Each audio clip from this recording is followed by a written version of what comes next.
Hello everybody, I am Boofire191. The Lost Children chapter of the Conviction arc, oftentimes called the Lost Children arc for simplicity, is one of the oddest parts of Berserk when it comes down to discussion. A common consensus for the arc, what I'm going to refer to it as from here on out, is that it's filler. As you can see, my own audience believes this sentiment as well. Admittedly, the sample size of over 100 people is fairly small, however, it helps illustrate the divided opinion within the community. Lost Children has some of my favorite moments in the entire series. I don't know if it's my favorite arc, but it is certainly among the top 3. I say this to highlight where I stand on the whole debate on whether or not Lost Children is filler. I don't think it is in the slightest, however, I can understand to an extent why some would think so. A part of me believes that those who claim The Lost Children is filler do so because they are more plot-driven readers, whereas those who don't think it's filler are more character-driven readers. Let me explain. The Lost Children has the unfortunate position of being the first arc after the ending of the Golden Age, an arc which has been done to death in regards to adaptation and is something every fan of Berserk, be it hardcore or casual, is aware of. The reason I believe many think this arc to be filler comes down to the fact that it doesn't follow up on the Griffith and Guts storyline. It doesn't do what Conviction does later on. Instead, it continues Guts' character arc and begins to change him from the Black Swordsman to the man he is at the most recent point in the manga. This is why I believe The Lost Children isn't filler. The world doesn't change, but the characters do. After catching up with the current chapter of Berserk, I went back and reread Lost Children in preparation for this video. At first, I was just going to be doing a defense on why the arc isn't filler. However, the second read-through made me realize quite a few things. There's a lot about Lost Children which I want to talk about, a lot which I haven't seen mentioned. The arc isn't a masterpiece or genius in any regard. Truth be told, those words get thrown around a bit too much when talking about Berserk. However, there are things which warrant a conversation over, things which I believe many people have missed. With fear of brand theft in the back of my mind, I'm going to take a page out of Nux's book and explain to you why nobody understands Berserk, The Lost Children.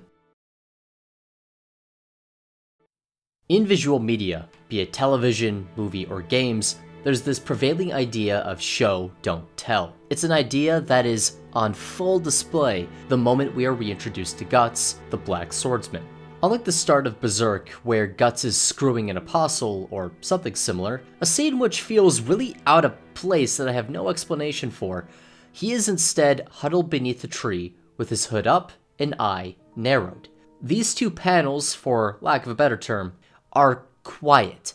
They get across how tired Guts is. They're able to convey that the past 2 years have been very difficult. This notion is reinforced on the next page as Guts laments the fact that he can't even catch a single wink. This is then followed up by the reintroduction of Black Swordsman Guts, as opposed to Golden Age Guts. Now, jumping ahead to when Guts and Puck go to Jill's village. After a hostile encounter with the native inhabitants, Guts is forced to flee. Jill directs him to an abandoned windmill and states she'll bring him food later that night. Guts accepts, but states she should do so in the morning, or else she'll have a repeat of last time. Heeding the advice, Jill goes to the windmill in the morning and sees the aftermath of Guts' battle, as well as a sleeping swordsman. Puck tells her not to wake him up, he just fell asleep. This entire segment sets up how routine Guts' awful predicament has become, and shows the physical toll it has taken. To coincide with this, during his fight against Rosine, however that's pronounced, we see how much of an ordeal fighting an apostle is. Almost every fight with one leaves him broken, bleeding, and on the verge of death. The Lost Children serves as another day in the life of Guts, which readjusts our mindsets and reminds us of his ordeal. We get a real sense of the hellish life he's led for the past 2 years, which perfectly primes us for that changing come the end of the Conviction arc. The chapter shows us that the past 2 years have been a hell without compare for Guts. It makes us understand his plight in a way that simply telling us couldn't.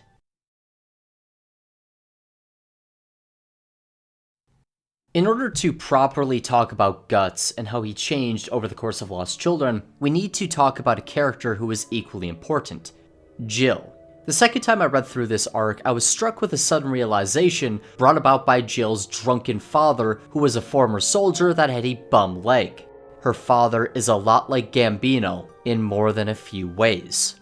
When I kept that fact in the back of my mind, I saw all of Jill's scenes in a new light. Or to put it more accurately, I saw her scenes in a familiar light.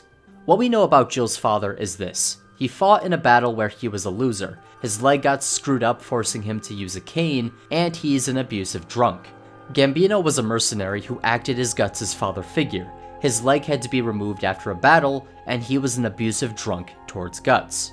To further the comparison, both have wounded egos and will get violent if somebody mocks them or makes a joke at their expense. Both of them also allow their children to get raped. That requires a bit of an explanation. For Gambino, this is fairly straightforward. He literally sold Guts out to another mercenary out of hate and spite. Jill's father, on the other hand, isn't stated to be doing this outright. However, it is clear as day what is happening to the young girl. After she returns home, the two friends, or at the very least, drinking buddies of Jill's father, welcome her back and apologize for last night. This leads to an expression on Jill's face which gives us all the information we need to know and provides context for why she was in the forest. Later on, one of the friends tries to force his way into Jill's room, but is stopped due to the young girl barring the door. The father, and mother for that fact, may not be actively selling her out like Gambino. However, they are allowing something to happen under their roof. Admittedly, there's no certainty that something has happened. However, its apparent attempts have been made. Beyond just those parental similarities, Jill's journey throughout this arc follows the one Guts walked at different stages in her life. There are two key examples of this throughout Lost Children. The first is Jill's uncertainty, leading to a decision she knows she'll ultimately regret regardless of what she picks, that being pursuing Guts or staying home. This harkens back to the choice which messed everything up. Guts leaving the Band of the Hawk. For several chapters he mulls over and tries to figure out what his dream is, and does this in order to find something he can pursue in order to stand eye to eye with Griffith. At the time, Guts viewed Griffith as a friend, and refused to be looked down on by him. This coincides with the words Griffith spoke to Charlotte the night Guts assassinated the heir to the Midland throne, and his son. Something I'd assume most viewers are aware of, but bears repeating.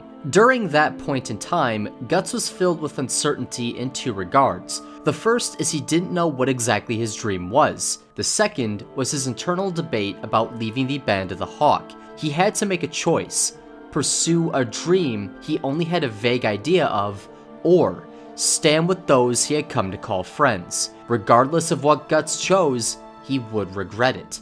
In the cases of both Jill and Guts, they each pursued something they didn't fully understand, only to return to what they left. The situation for these two characters aren't exact. As far as we know, Jill returning to the village didn't end like the eclipse. However, the dilemma before them is something incredibly similar, which is important in regards to Guts for reasons I'll explain later.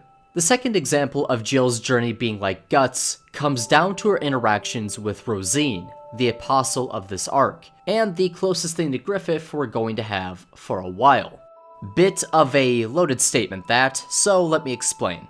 This panel of young Rosine smiling caught my attention because it reminded me of how Griffith would smile at Guts. Admittedly, the exact visual I was thinking of came from the Golden Age OVA films. However, there are other panels within the manga itself which remind me of that similarity, that remind me of the sincere childlike nature both characters have in those moments. This unto itself is just a casual similarity. The same holds true for the homoerotic tension both Guts and Griffith have, as well as Joe and Rosine. However, these similarities help establish the relationship the pair of children had before everything went to shit. Jill and Rosine were friends who viewed each other with complex, passionate emotions. Jill viewed Rosine as a big sister, where Rosine viewed Jill as something more, or that's the vibe that I get from their interactions throughout the arc. Guts and Griffith were very similar. Guts viewed Griffith as a brother, where Griffith viewed Guts as, well, something which I can't say for sure. It's something weird. The pairs had similar relationships, which in turn led to similar ways in which their relationships played out. Jill thought Rosine was a bit strange, like how Guts viewed Griffith, but was at her side through everything, much like Guts up until the point he left the Band of the Hawk. The key difference, however, between those pairs is the fact that Rosine was the one to leave her from behind, as opposed to Guts. Is that difference all that important? Maybe, because it may allow us a possible glimpse into what would have happened if Guts stayed with the Band of the Hawk, that being Griffith more or less doing what he does at the Eclipse anyway, but one can't say for sure. That is absolutely pure speculation. This page, however, really makes me think there's something to it. With that said, later on in the arc, Rosine is able to get a hold of Jill and offers to turn her into a quote-unquote elf. For a time, Jill is filled with uncertainty once again because she doesn't know what to do, but in the end rejects her friend and walks her own path, much like Guts. This leads to Rosine trying to forcefully change Jill into a elf, only to fail much like Griffith in his duel with Guts. What I'm trying to get at here is this. Both Guts and Jill have a complex relationship, a relationship that mirrors each other in more ways than one, with an individual who is obsessed with dreams. For Griffith, he desires his own kingdom, and for Rosine, she wishes to become an elf. Both of these characters sacrifice something they hold dear with a Bailet in order to achieve said dream, and in turn, become monsters. All of these similarities, an awful father figure, a choice which will be regretted, and a complex relationship with an individual who is dream-obsessed, works to do one thing: make Jill a representation of Guts' past. A past which he is forced to come to terms with throughout all of Lost Children. Perhaps one of the most important segments in Lost Children for understanding Guts' change comes from Chapter 101. After being told by Guts to, let's just say, go away, Jill begins lamenting about how things will never change, and how they will remain how they always have. The next page immediately following this is Puck chastising Guts before trying to heal him. Unlike other times, Guts tells Puck in no uncertain terms to piss off. Following this, the pair separate for a time. They do briefly reunite, but after that point, they remain separated until the end of the arc. What this segment does is set up the major internal conflict Guts has been having over the past few years, and gives us a glimpse of his headspace via Jill's internal monologue. Chapter 118 marks the beginning of the Binding Chain chapter, essentially the beginning of the Conviction arc proper. This chapter is home to two very important changes in Guts' life, changes which are still prevalent at the current point in the manga. It introduces the Beast of Darkness, and it shows Guts letting someone in. By accepting Puck and letting him in, Guts is making an effort to change his behavior which is tied into the misery of his past, misery which led to the hate and bloodlust that spawned the Beast of Darkness. What this segment from Chapter 101 shows is him relapsing back into his old ways of keeping people at arm's length. However, that juxtaposed by Jill's monologue shows us that he regrets this. He hates how he is still miserable and that nothing has changed in 2 years. The way this all relates to Jill being a representation of Guts' past comes down to the events we don't see during the 2 years following the eclipse. Jill and most of her interactions with Guts act as a summary for the internal debate Guts has been having over the past 2 years, a debate we see play out in Chapter 101, which leads to him changing come Chapter 118. What I'm saying is this: Guts' behavior changes at the end of Lost Children, behavior which is tied directly into his past. By examining his interactions with Jill, we can understand what was going through Guts' head which led to said change. If Guts didn't change, or his behavior wasn't due to all the things he's been through, then Jill being a representation of his past would be utterly meaningless. I wouldn't make the comparison because all it would be is a flowery observation. By empathizing with Jill, we empathize with Guts. There are 3 ways in which Guts tries to deal with Jill. On Chapter 103, 2 of them are on full display before Guts parts ways with Puck by force. He either tries to distance himself from her, be it trying to scare her or simply leaving her behind, or he threatens to kill her. Essentially, he tries to distance himself from the past, and if that doesn't work, he tries to bury it, kill it.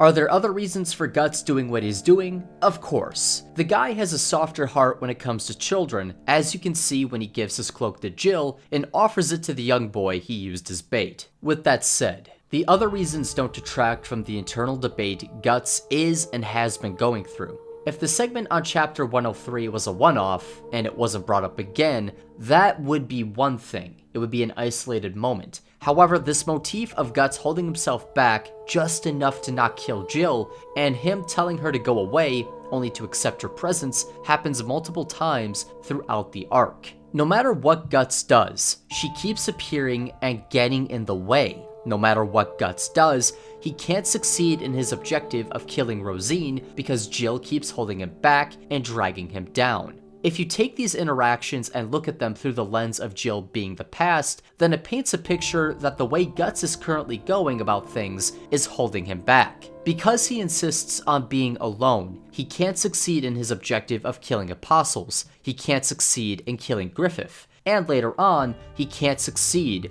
in protecting Casca. Once again, this is a reoccurring motif throughout Lost Children, this idea of one versus many. Guts is reaching his limit alone, and that is on full display throughout this arc. While traveling to the Mist Valley to kill Rosine, Guts is attacked by some of the Apostles' naked insect goons. The ensuing fight, especially against the former knights, make a point of demonstrating the disadvantage Guts has fighting alone. Even though he's able to pull through and kill his opponents, Guts is not in any shape to fight an apostle. However, he does run into a bit of luck in the form of Puck's elf dust. Because the elf has spent so much time dwelling in Guts' bag, some of his healing dust lingers, allowing the Black Swordsman to return to fighting shape. If the dust wasn't there, he very well may not have won his fight against Rosine, another character who makes a point of saying he is one man against many. After the battle with the Apostle, Jill begs Guts to take her with him. She wants to go anywhere which isn't where she came from. She wants to run away from a home filled with nothing but misery. Guts tells Jill to take a good look at the evil surrounding him, and tells her that what she sees is what she gets. He then embraces her and states there is no paradise to escape to. They then go their separate ways, with Jill swearing she'll fight to change things whatever way she can, even if there's no guarantee her struggle will amount to anything. This is my absolute favorite segment in Berserk for a few different reasons, and it holds my absolute favorite panel. What this ultimately comes down to is Guts confronting his past, embracing it for what it is, and moving on. He knows he can't distance himself from what has already happened. He knows he can't bury the painful memories which torment him, and he knows he can't find some sort of paradise which will ease his suffering. So bearing all that in mind, Guts decides to move on and grow, even if it makes his struggle all the more difficult. There's no guarantee, but perhaps this new approach, this confrontation and embrace of the past, will make the future a better one, or perhaps it'll amount to nothing. When Guts first met Jill, the sky was cloudy. Only a little bit of sunlight could poke its way through. After the pair go their separate ways, the clouds part and give way to a clear blue sky. I don't believe there's a better way to summarize this arc than that. Lost Children doesn't follow up on the events of the eclipse. It doesn't move the immediate plot forward. However, it serves an arguably more important function. It begins the fundamental change of Guts from the lone Black Swordsman we were introduced to in the first chapter to the man he becomes going forward. But with that said, guys, I've been Boofire191. I hope you've enjoyed this video. A few closing things I want to state before I wrap this up in its entirety. The first thing I want to mention is the tale of P-Calf. For those who've read Lost Children, you know what it is. And there's nothing really all that important to point out with it, other than the fact that it foreshadows Elfhelm, and the mention that they make about it in regards to time passage. How if you spend a while in Elfhelm, even longer may pass in the material world. Just a bit of an interesting connection. And there's some other stuff with that could warrant its own video, but I don't think I'm going to be doing that. And also, I want to give a shout out to a smaller YouTube channel that does really interesting Berserk content. He does a lot of media analysis, which I think you guys would like if you liked this video. The YouTube channel is Spired, S-P-I-R-E-D. A link will be in the description to his channel. He has a bunch of videos on Berserk and a few videos on some other stuff. I find him entertaining, and if you like my stuff, you'll probably get a kick out of his stuff. But with that said, I've been Bufar191. I hope you've all enjoyed this video. I'll see all you guys next time. Goodbye.